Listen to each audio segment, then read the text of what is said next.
Hello, everybody. Let's go over to the Kansas City rooftop and have a look at this little dog owner situation.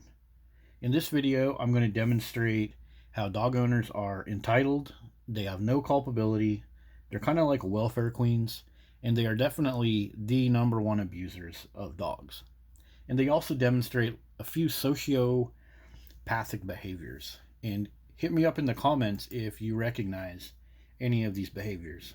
I may have gave you a hint in the blue highlights. All right, let's see what's up with this dog owner. For several years. Unfortunately, for a Kansas City man named Patrick, he brought his dog Brutus here last week, and for them, he says, what was meant to be a beautiful day at the dog park quickly turned into a Okay, blah, blah, blah. They're going to use most of their time to promote dog culture and tell the story about this dog. They always do this, whatever the situation is. They can't just talk about what the dog owner did wrong and what happened. So let's fast forward past all this goofy stuff. So here we have the dog owner. He's blabbering on about there I was, there, okay. So I was in the flowers, okay, yip de doo. Alright, I was in the tall flowers. Da-da-da. Up onto the wall. By the time he realized there was nothing on the Oh, the dog jumped over the wall and landed down there. Okay, so what do you have to say for yourself? Looks like you screwed up. You should have had him on a collar. You should have assessed the situation, right? other side for him to stand up on. It was already too late. As soon as he went over, I ran to the wall to look down, and I saw him laying down on the sidewalk. I bet you were probably staring at your phone, scrolling through pictures of your dog, trying to figure out which one to put on Instagram next so you could get your dopamine hit from showcasing your dog. You probably posted up something on Instagram or Facebook like, dogs are better than humans, right, y'all? And got a bunch of dopamine hits from your fellow humans. How much you guys want to bet me? $5.95. This dude was sitting there staring at his phone while his dog ran over there off leash and boing. Yeah. Ran to the stairs and ran down the flight of the stairs, which, it felt like an eternity to get to the bottom of the steps. There was just blood coming out of his mouth. He was screaming. I was holding him. I really feel that this park poses a danger not only to... He really feels that this park poses a danger.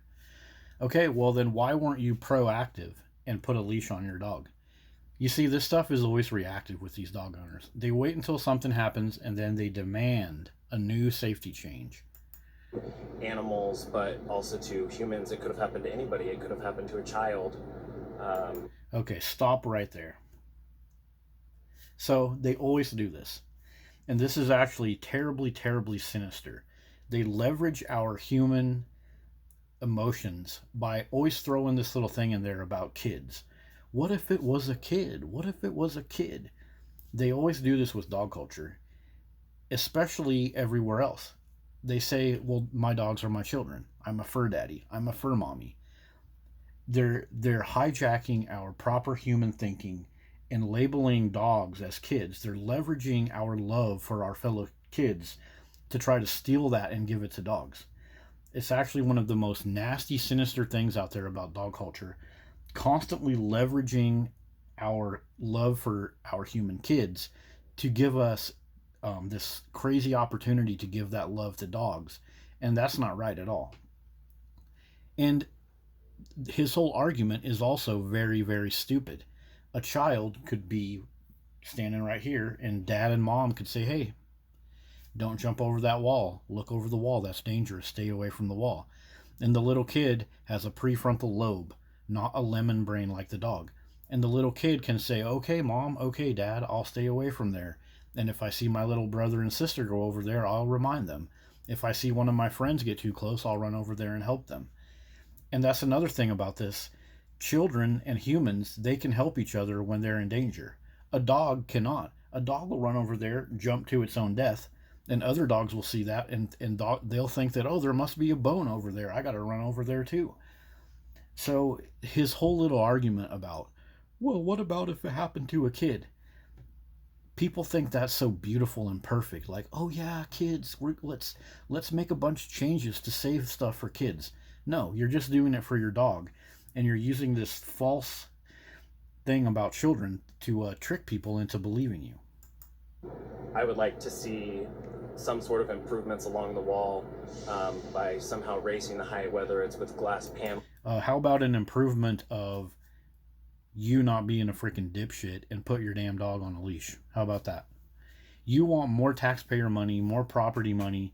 You want the senators and the city council and the mayor to budget in higher property taxes, more taxes and more fees and fines for other people to pay for your absolute stupidness with your dog. You caused this problem. You killed your dog, not somebody else. And this is the whole welfare queen, entitled, no culpability attitude of dog owners. And where dog owners will do one habit, they will also do another habit. So if there's a dog attack on a toddler, what do the dog owners say? Oh, the toddler petted my dog too hard, and the food that I gave my dog, he had diarrhea that day. That no culpability, welfare queen, entitled frickin' behavior that this guy is displaying, this is also what's displayed in the nastier situations that happen in dog culture. And as I said, this guy is the abuser. He's the one that sent that dog to his death. Nobody else. Or something else, or putting up danger signs along the edge. Just danger signs? Psh, dude, your dog can't read. You're the one that can read. To make everybody aware that it is potentially dangerous to be up here. And notice something he said. I'm going to highlight it. I'm going to highlight it right here in the... Actually, I'll just let him say it one more time. Somehow raising the height, whether it's with glass panels. Glass panels? So this guy wants some magical Santa Claus to come in and put some glass panels up here. What happens when your dumbass dog breaks one of those glass panels and it falls down and hurts somebody below? Are you going to be responsible? No, you're not. As a dog owner, you are just, I'm not responsible. No culpability. My dog died. Why don't you put some glass panels up? You know, it just shows how subhuman his thinking is. A glass panel bolted to this concrete, if these dogs run and jump, eventually something's going to break and fail, and eventually somebody below is going to, get hit by whatever falls off because of dogs. So that has been our look at the Oklahoma City Dog Park. Or I'm sorry, Kansas City Dog Park. And now for the bonus, let me show you the comments. This is actually surprising. Look what we got here. Or you could be smart and look around for dangers like that. Look what this guy says. This person says, it's just a dog, a useless animal. Yeah, damn dog can't read a danger sign. Oh my goodness. Look at this comment right here. I'm actually surprised. I'm thinking that this video didn't get circulated around to the dog nutters enough for a bunch of people to jump on here and make some of the typical comments. So let me guys know what you think about this one in the comments. See you later.